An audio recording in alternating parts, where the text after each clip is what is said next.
Believe in LA Football Podcast. Touchdown Rams! Touchdown UCLA! Recovered by the Chargers. The Trojans back in front. With your hosts, the Coach and the Don, part of the Believe Podcast Network, LA's #1 sports podcast network. What's up, delegates, and welcome to the Believe in LA Football Podcast here on the Believe Podcast Network.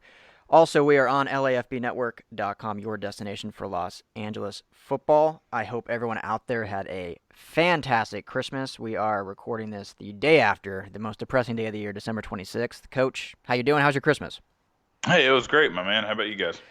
Very, very good. We went up to the mountains Christmas Eve day to see some snow, so enjoyed that, built a snowman, then came back, went to my sister-in-law's house in the evening, stayed the night there, and then went over to my other sister-in-law's house the next morning. So a lot of good food, a lot of good time spent with family. Can't complain. It was fun.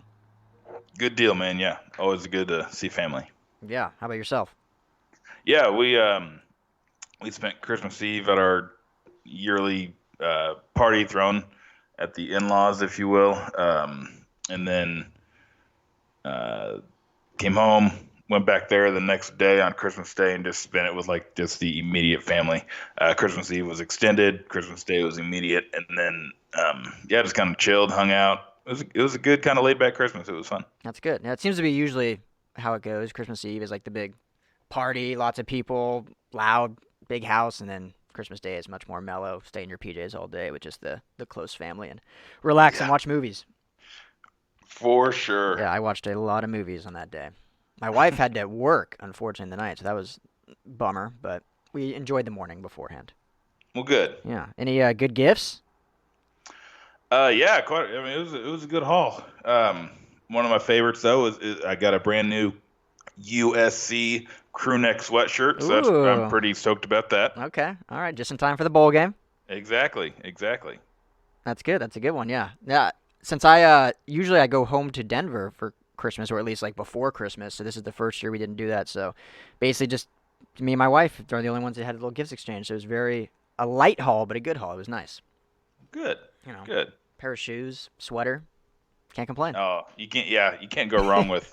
I mean, a new pair of shoes is going to be one of my gifts. I just haven't gone out and bought my shoes yet. Yeah, exactly. So we got a few gifts for soon-to-be baby girl. So that was more so what the gifts we got were for her. So that was nice. Well, for sure. Yeah, that makes a lot of sense. Yeah. So, well, great. Well, we got a good show for you today. It's basically the last preview show of the year as the Trojans play the Iowa Hawkeyes in the Holiday Bowl tomorrow evening. That's Friday night, 5 o'clock. You can watch that on Fox Sports 1. And then on Sunday, you have the final game of the regular season for the NFL, final two games for the Rams and Chargers, as both division games, Chargers travel to Arrowhead to face the first-place division Chiefs, and the Rams will host the Cardinals in the last game at the Coliseum. So we'll preview all those. Make sure to hit us up after this show if you want to talk a little bit about it. Hit us up on Twitter. You can find myself at Ryan Dyrud, LAFB. You can find the coach at the coach, LAFB, or our main account, LAFB Network, or hit us up on email. If you're not on Twitter, it's just podcast at LAFBnetwork.com. But excited to get into these previews. Yeah, as always, it's going to be a fun little preview to see what we can come up with and fun matchups here. But before we get into that, I want to talk about sleep for a minute, Ryan. Listen to some of these studies from Harvard and Johns Hopkins. Chronic sleep deprivation has been shown to lead to depression, diabetes, obesity, and cardiovascular disease. Every time. That one gets me every time. Mm-hmm. But anyway, we need 8 hours of sleep. One of sleep's biggest problems, temperature. Tough to get a good sleep if you're too hot or too cold. I want to tell you about the Pod by 8 Sleep. The Pod by 8 Sleep is a high-tech bed designed specifically to help you achieve optimal sleep fitness. It was developed by leading sleep researchers after tracking 43 million hours of sleep. It combines dynamic temperature regulation and sleep tracking to enhance your rest and recovery. It learns your sleep habits and adjusts the temperature automatically. That means if you like the bed cool and your partner likes the bed warm, now you can have both at the same time in a crazy comfortable bed. Sleep longer and deeper so you wake up refreshed and ready to take on the world. Try the pod for 100 nights, and if you don't love it, we'll refund your purchase and arrange a free pickup. They already sold out of the first 2 batches, so they're going fast. For a limited time, you can get $150 off your purchase when you go to 8sleep.com/pro. That's EIGHT sleep.com/pro. 8sleep.com/pro. Yeah, Christmas just finished, but doesn't mean you still can't get yourself a gift for the end of the year, and that's a gift that's going to give for a long time. So check out 8 Sleep. But Coach, let's get into this preview. I think it's going to be a great. Well, we'll start with the college. I'll just say that. Start with the Trojans. I think it's going to be a great game. The 22nd ranked Trojans sit at 8-4, and we'll play the 16th ranked Iowa Hawkeyes at 9-3. As I mentioned, down in San Diego at the Holiday Bowl Friday night at 5 p.m. Pacific time. We got a lot to kind of break down into this, kind of dissect it, but what are you looking forward to most just on the surface of this one? I think this is going to be a showdown at the OK Corral between the USC offense and that Iowa defense, man. It's kind of like a clash of the Titans feel. Iowa has a very good defense. They've held a lot of good offenses to not a lot of points. I think they average. I think they're allowing like 14 points a game or something. So that should be pretty interesting to see that chess matchup. Yeah, great, especially great pass defense as they ranked 10th nationally, only allowing 184.2 yards per game. And then you have the Trojans coming in that have that obviously prolific passing offense. Keaton Slovis has thrown at least 400 yards in 4 of his final 5 games. Obviously, that last game against UCLA broke the USC school record with 515. So it's going to be that great chess match. But you mentioned the trenches. Let's start with the trenches first. 2 big names on both sides of the ball. Talk about those 2 guys and what this matchup's going to look like on Friday night. I'm assuming you know the 2 guys I'm talking about. Yeah, Austin Jackson and AJ Epineza, I would assume. Yes, that is correct. Yeah, the tackle for USC, Austin Jackson, is going to have his hands full if Epinesa is going against him. AJ's a really good edge rusher. He's not just an edge rusher though. He's very good in the run game as well. He's kind of your traditional 4-3 defensive end. He's a powerful guy, very strong. He really likes the bull rush. That's his go-to. He's not going to make a lot of people miss with a quick move or anything speed wise. Not to say he's slow, but he loves to overpower people. That's what he likes to do. So this could be a one-on-one matchup of 2 potential first-round draft picks. Yeah, absolutely. Epinesa is really shooting up board, especially that last game against Nebraska. I don't know how much you saw that, Coach. Ridiculous stat line, had 14 tackles, 4 tackles for loss, and 2 sacks.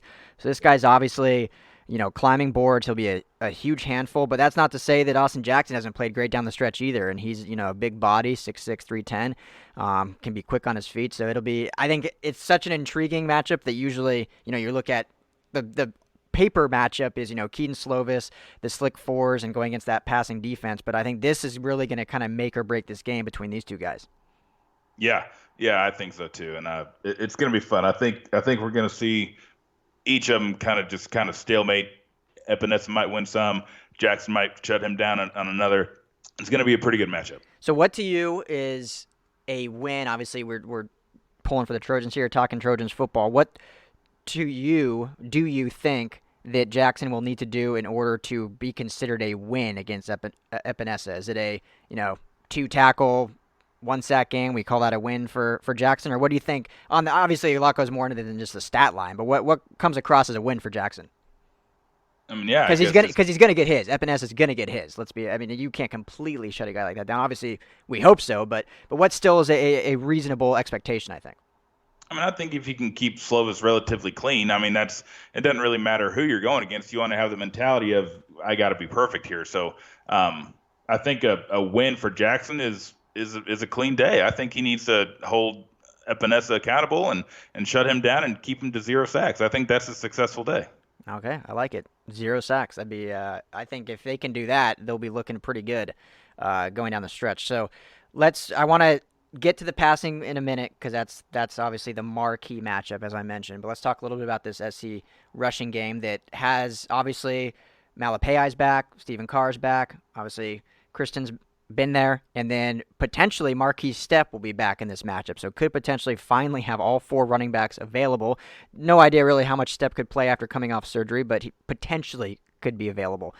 Do you think this rushing offense of the Trojans can get some stuff going early and maybe take the pressure off Slovis? Is that an important thing for this offense to move against this great defense? I think what you need to do is stay true to who you are, and what USC's been this year has been through their passing game. So even with this stable of running backs coming back, I think that's more of a boost that's going to help you late in the game. I don't think you need to go through that right off the get-go. I think what you need to go through is Slovis and those receivers, and I think you need to get up on Iowa early if you can, because they have a type of offense where they're not going to explode for points rapidly at all. So what you need to do is come out firing and put the pressure on the Iowa defense and let them know that, hey, we're not going to change what we're doing. This is what we do. You come stop us. How good are you? Let's find out. And I think you want to get on the board early, get up early, get that cushion, and then once you get that cushion, then you start working in those fresh stable of running backs, and then you start wearing Iowa out, and you get them on the ropes, and I think that's the best game plan for USC. Yeah, no, I agree with you, definitely. Why change up what you've been doing all year that's really built this offense to be as prolific as it is? And it's funny because these two teams have such different ideologies when you kind of look at them on the surface. Obviously, Iowa's built on the back of their defense, but they also have a clock management style offense where they just want to keep the ball in your hands, really ground and pound, be kind of slow with it, and USC is just, let's get after it quick, get those quick passes. But if they're able to do that, obviously the points will come, but then also that, in a sense, takes away their best player in Epinesa, because they're able to just get the ball out of Slovis' hands so quick. And, you can't rush the quarterback if he doesn't have the ball longer than 1 to 2 seconds, which I think is going to be in their game plan, and they'll hopefully be able to do. So, I agree with you. If you come out slinging it early, a lot of quick, short passes off the bat, and that's going to just open things up later in the game for those deep shots that they like to do, kind of, late in the second quarter, early third quarter, after they've kind of methodically just moved the ball with those quick passes. So I think if they're able to do that, they'll have some success, but I think overall this is just going to be a really fun, great matchup and a chess match between two very, very different teams. Yeah, I think it's going to be fun, and both teams have good special teams as well. Like, we could see some fun plays all across the board and in every facet. So this should be a really good matchup. Yeah, so I mentioned USC's 8-4, Iowa's 9-3. I was a little surprised both teams only have one win against a ranked opponent. Iowa beating Minnesota a few weeks back. Into that game, Iowa was 16th, Minnesota was 18th, and then USC, obviously, their big win over Utah early in the year. So obviously have won some big games, but also their losses come against other ranked opponents. So this will be, one of them obviously has to win this game. But so who you got? Who are you taking in this one? Man, I'm going to go USC. I think with that, I think Pittman's going to want to go out with a big old bang, and I think Slovis is going to give him the chance to. I think it's going to be the Keaton Slovis, Michael Pittman show, and I think it's going to be a USC probably running away with it. I agree. I like SC in this one as well. This will be the 10th meeting between two teams, the first one in 16 years. The last one, USC beat Iowa 38-17 in the 2003 Orange Bowl, and they currently hold a 7-2 record overall against them. So I think they push that to 8-2. I just think that offense is too much. I think with Graham Harrell coming back, the excitement around that, you mentioned Michael Pittman wanting to go out with a bang and kind of continue building his draft stock. Austin Jackson kind of trying to do the same. So I like SC. What will be interesting to see is this game being in San Diego, in such close proximity to LA, but Iowa travels extremely well. So I would not be shocked if that stadium is much more black and yellow than it is Trojan faithful. But we'll see. Either way, it's going to be a great game. Yeah, for sure. So, all right, well, we both like SC in that one, so make sure to tune in Friday night at 5 o'clock on Fox Sports 1. So, all right, my friend, final regular season for the NFL. Let's start with the Chargers and Chiefs. Your Chiefs. Obviously not a lot riding for the Chargers, who are currently slotted with the 7th pick in the draft. So, in all reality, it might be better for them to lose this game, but you always play to win. Chiefs coming in this game with a lot more on the line as they're battling for the 2nd overall seed in that AFC playoff picture. So, what are you looking for at the gate for this Chargers team, and how this Chiefs team can, leave Arrowhead with another win? Man, Chargers just need that's a good question. Obviously, my answer, the reason I hesitate is I was going to say, well, they need to come in and slow down Mahomes and the passing offense, but it's like that's just so obvious. It's like, but I mean, that's what they need to do. I mean, because the rushing attack from the Chiefs really isn't anything to write home about. So I think if they focus on stopping the passing game and force the Chiefs to run the ball, I think that plays into the Chargers' strengths. So whatever they need to do to game plan that, if they want to play nickel and dime the whole time and trust that their D-line and they get a quick middle linebacker in there to stop that run and control the line of scrimmage, then I think that's what they need to do, somehow to make the Chiefs just force them to run the ball. Yep, and, the Chargers team have struggled this year against the run, but I agree with you that I think when you're picking your poison against this Chiefs team, that's what you want to pick because you don't want to get in a shootout with Mahomes and those weapons. For me, this really is going to come down to can the offense of the Chargers get out of their own way? We saw, obviously, that Week 11 matchup. Rivers threw 4 interceptions against the Chiefs down there in Mexico City. He had a 49.6 overall rating. Obviously had the game-sealing interception on that last drive as they were driving down to potentially tie it. So can they get out of their own way? And on that same side of the ball, you just talked about how, forcing the Chiefs to run the ball. Well, the Chargers need to actually run the ball. It seems like that's kind of been their strength. However, the offensive play calling doesn't necessarily dictate that or doesn't necessarily demonstrate that that's what they believe their strength is, as they tend to pass the ball way more than rush. But you'd think Anthony Lynn, as a former running backs coach, that he maybe has some say, and maybe that's the change in their ideology starting on Sunday and hopefully spilling over into next season, that they need to run the ball because the Chiefs, I mean, better than anyone, they actually have a very good pass defense, but where they struggle is their rush defense. And they finished Week 11, I think, the Chargers with only about 18 carries or so, 19 carries.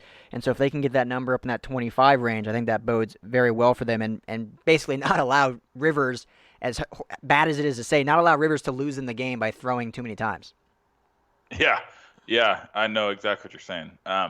Yeah, I agree with you. I think you lean on Melvin while you can, and you get Eckler going and lean on the legs. Justin Jackson's back. You got a pretty good stable back there. So yeah, let's let those horses run, man. Well, Gordon wants the ball and wants to prove himself because he's heading into an off season where he's going to be looking for a big contract, whether that is from the Chargers or another team. So he wants to end this game, in this season, on a high note and potentially put up his biggest statistical game of the year. So it makes sense for them as a team to just give him the rock and let him kind of prove his worth. But also it benefits them the most when you look at the defense they're playing. Yeah, I think so too.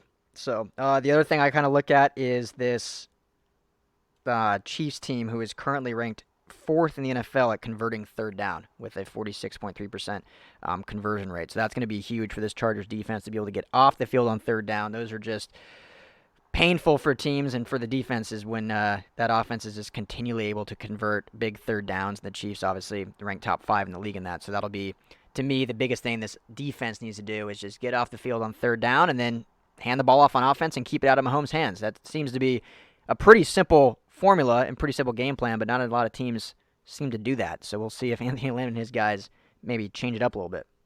Yeah, we'll see. I mean, they did a good job, last time in Mexico City of kind of slowing down that offense. So we'll see.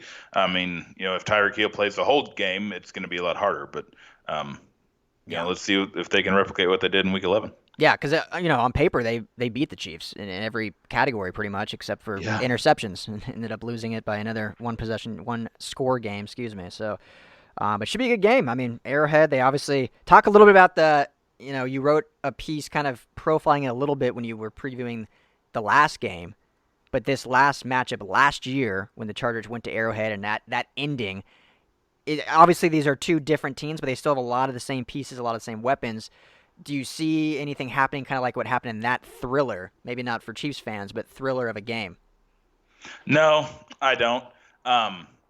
Not to say that it can't happen. I just don't think it will because it won't have the same feeling. Chiefs are still going to be in the playoffs. Chargers aren't. Last year, it was two playoff teams who were, both vying for playoff position, and so the win meant a lot to each team. Yeah. This time, not so much. Nothing really changes if the Chargers win, other than the fact that the Chiefs no longer will be that 2 seed. And even if Chiefs do win, it's not guaranteed they will get it. So it didn't have that same feel. So even if the Chargers do go in there and win, it's like, okay, whatever. Yeah, if anything, they just hurt their draft stock more, which at this point I think people are like, let's just stay where we're at and be in the top 10 and then kind of go from there. But, the guys still play for pride, so you still want to go out there and compete. Well, yeah, 100%. It just won't have the same weight to it that it did last year. Yeah, so currently this Chiefs team leads the series. They seem to lead a lot of series of this division. 62 wins to 56 losses and 1 tie. But here's the interesting thing I found, Coach. In the last 11 matchups between both teams, the Chargers have 1 win. So Chargers were actually leading this series before this last 4-year stretch where they've won 1 out of 11. That's not good, man. Yeah. That's not good. Not good at all. I mean, the Chiefs have, let's just say it bluntly, they've dominated this AFC West for the last, basically since Andy Reid got there. But for sure, since 2014 and beyond, they have been the cream of this AFC West. Well, yeah, was this their 4th year or 3rd year of winning the division? This is their 4th in a row, right? I believe so. And the one they didn't win, they won a few prior, then took a year off, and then have won since. So basically, since Manning left the Broncos, it's been all Chiefs. Yeah, very true. Yeah, the Chiefs have had a great run, and I think they're on the verge of, getting much, much better. So the Chargers, I hope this isn't a downswing for the Chargers. I hope they're able to build in the draft, and if Rivers does leave and they have to find a new quarterback, I don't know. I hope this doesn't set the Chargers back very much. I hope they're able to stay competitive in the AFC West. It's hard when you're gone through the stuff that they've gone through. Rivers leaving and finding I'm kind of afraid of what's going to happen here in the near future for these Chargers, man. I really am. Yeah, it'll be a very, very interesting offseason. We'll have a lot to talk about and get into whether or not, we talked about it briefly in the last episode, if Rivers is back or if he leaves or if he just retires or what's going to happen with that. And you got the quarterback change, which adds a whole new layer and different dynamic. The offensive line needs to be worked on. So we have a lot of interesting things to talk about this offseason. But for now, heading into Arrowhead on Sunday, 10 a.m. game Pacific time. Are you taking the Chiefs in this one? I mean, yeah. I think so. I think the Chargers are going to give it, the old college try or, that old saying. But yeah. I just don't think they're going to have the horse. Derwin James, I think, is going to be flying around the field. I think he's going to be amped to be in this game. He just loves football. But anyway, I do think the Chiefs will take the victory. Yeah, I think they just have too much to play for. Obviously, the Chargers will come in with pride and, division game, and you always want to play a spoiler of if they can have their hand in the Chiefs not getting a first-round bye. That's obviously what they're going to be kind of playing for in that regard. But I think the Chiefs have too much on the line to really come out flat. They want that bye. They want at least one home game in the playoffs where they are so good at. So I just think there's too much for them to kind of fall flat in this one. But I think the Chargers will play it close like they have every game but that one Vikings game, and it'll come down to probably the last possession, and we'll see if Phillip Rivers doesn't turn it over or not. Yeah, we'll see if this is the last dance for Rivers too. I know, yeah, man, there's a lot to talk about in the offseason. All right, well, there you have it. On to the final game. It is I believe, a 1:25 kickoff Pacific time. It's definitely in the second slate of games. The Rams welcome the Cardinals for the last game at the Coliseum. End of an era, if you will, as they will go to SoFi Stadium next year. The Cardinals are coming off that shocking victory over the Seattle Seahawks last week. And so, if you would ask me 2 weeks ago if this game posed much of a threat, especially at the point where the Rams are, where they needed to win out to make the playoffs, I would have thought it would have been a heavily favored Rams team. But I think there's a lot more to go into this game now with both teams eliminated from playoffs and just a division game that's kind of you want to go into the offseason with that positive note. So what are you looking for in this one, Coach? Yeah, kind of exactly what you just said, just the positive note, something to build on, some momentum going into the offseason. This is still a division rival who you handled very mightily the first time you played them. Yeah. And they're going to be amped up for that. The Cardinals are. They're going to want a little revenge. So I think the Rams just need to come in and show that, they're not a playoff team, but they're still here to compete and play the game of football, and hopefully they can do what they replicated against them the first time, and they just kind of owned from bell to bell, if you will. Yeah, and it's gonna come down to the rushing games of both teams, I think. How good has Kenyon Drake been since he's gone to the Cardinals?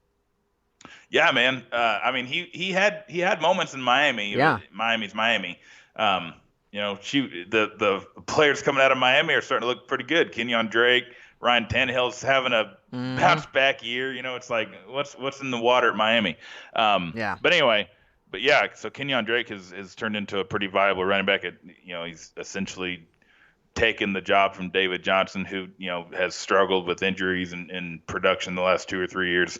But anyway, yeah, Kenyon Drake, man, he's a good back, but he's not impossible to stop. But yeah, he's had a good run. Yeah. No, they'll have their hands full, but they can definitely stop him. But he's had 130 plus rushing yards in his last 2 games, and I think what worries me a little bit is this Rams rush defense, who has been pretty good throughout the season, but not very good the last 5 games, especially when it mattered most, giving up almost 170 yards per game in those last 5 games. So when you look at what Drake's done his last 2 games, what the Rams done in the last 5, that's definitely the matchup to me. I'm circling and saying, hey, if the Rams expect to win this game, Aaron Donald and the guys on the line, they really need to slow him down and force him into tough situations, whether they do 8-man boxes, 9-man boxes, or what. But they need to slow down that rushing attack for sure if they want a good chance in this one.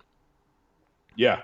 Nope, I agree with you. I mean, last time they played, Kenyon was held to 31 yards. So if the Rams can just use the recipe they used last time, it should be done again. Yeah. So Kyler Murray is expected to play in this, right? I think he's questionable, but he is expected to play, correct? As far as I know he got banged up in the last game. But yeah, I haven't really heard that anything major. I don't know if he does play. How smart is that? I mean, I don't know. It's his hamstring. I know that. But I don't know how. That's your future right there. That's everything. So we'll see. We'll see what happens. But knowing him, he's going to want to play. Yeah. So he's been limited in practice this week, but is listed as questionable. And if Coach Kingsbury came out and said if he's healthy enough, he'll go. Which kind of, as you mentioned, I don't know why. I guess you just want to see a guy compete and stuff. But on the other side of the ball for the Rams, Jalen Ramsey has been announced as out. So they'll have their handful in the secondary without their best cornerback in Ramsey. But this is a receiving unit in the Cardinals that has shown flashes, but obviously you have the great future Hall of Famer in Larry Fitzgerald, and other than that, it's a bunch of young second and first year players. So how do you like that matchup with the kind of banged up Rams secondary against that young unit over there for the Cardinals? I think it's still the Rams. They still got Weddle. They still got David Long has been a starter for a good handful of weeks now, so he's got pretty good amount of time under his belt. Mm-hmm. And then Taylor Rapp, I think he's going to come in with his hair on fire. I think he's going to want to play a very, very good game in the season on a strong note. So yeah, I mean you're losing Ramsey, but I think if you're going to lose him, you want to lose him for the Cardinals. I mean, no offense to them, but yeah, it's Larry Fitzgerald who's 50 now. I don't know, something like out there on a cane. It's him and a bunch of guys that are trying to break into the league and don't really know how to take over games yet. So it's not going to be that difficult for them to stop the Cardinals with or without Ramsey, to be completely honest. Yeah, they got a lot of speed but a lot of youth. So, we'll see what kind of game plan Wade Phillips draws up. And we talked about it last episode. Is this Wade's last game as a Rams D coordinator? Yeah, I have no idea. I don't know. I would like to think not. I mean, I don't know why they would get rid of him. I think it hadn't been his fault. Of course, I don't know the inner workings or what's going on behind closed doors, but on the surface, this does not seem like a thing that would help your team. Yeah, unless they are really have fallen in love with someone else to come in and take over the defensive coordinator stuff. Then I don't know exactly what benefit that would have. But again, we talked about it again last episode. If you want to listen to that, I don't want to bore you with that. But it just is interesting to me that Wade Phillips, in his entire trajectory of his career, has never been with the team more than 5 years. Would be going into his 4th year if they re-sign him with the Rams. So, I guess maybe he's hit that wall and it's time for them to move on. But we'll touch more on that after the game. But should be it's a division game. Should be fun still. It's still football here in December. And I think the Rams hopefully come out with their last game at the Coliseum. Hopefully it's a good crowd. I know there's a lot of disappointment with this Rams fan base of missing the playoffs and only having the potential of going 9-7. But, one final game at the Coli. Let's pack that house. Let's have some fun and be loud for this last one. Yep. Said it perfectly. Go out with a strong note. This team's not going to be here next year. They're going to be in their own brand new, luxurious mansion. So, if you enjoy watching games at the Coli and you want to go see the Rams one last time, you better go out there in full force, man. Yeah, pack that Coli. And the Rams come into this game 3rd and sacks, so let's be loud on defense and, see if they can move that needle up even farther in that. But I'm taking the Rams in this one. I think they just, they're playing for pride. They're trying to go into the offseason as a winning team, and I think they get the job done when their last one at the Coli. I think so, too. I think the Rams are going to take this one as well. Cool. Well, there you have it. A quick preview show for us. That's not like us. No, it's not. I feel like we're on the verge of just a whole bunch of stuff to talk about, though. Yeah.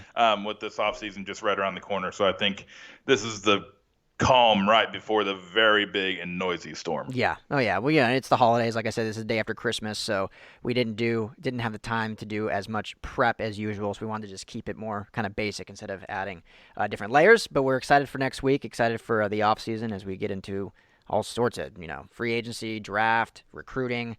Wildcats are in their season starting after the Super Bowl, so plenty of stuff coming up, but enjoy everyone this last weekend essentially of LA football until that February game for the Wildcats, but it should be a fun one. Yep. So you bet, man. Coach, appreciate you. We'll do this again right before the new year. I think we'll do some fun segment kind of recapping this entire year for the LA Football Podcast. How does that sound? Yeah, that sounds fantastic, man. I look forward to that. Cool. So thank you all for listening. We'll be back on the 30th.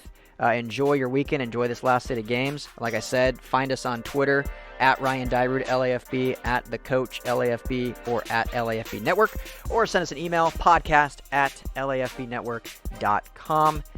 Make sure to subscribe to the show wherever you listen to podcasts. We are wherever you listen. Thank you so much. We'll talk to you next week.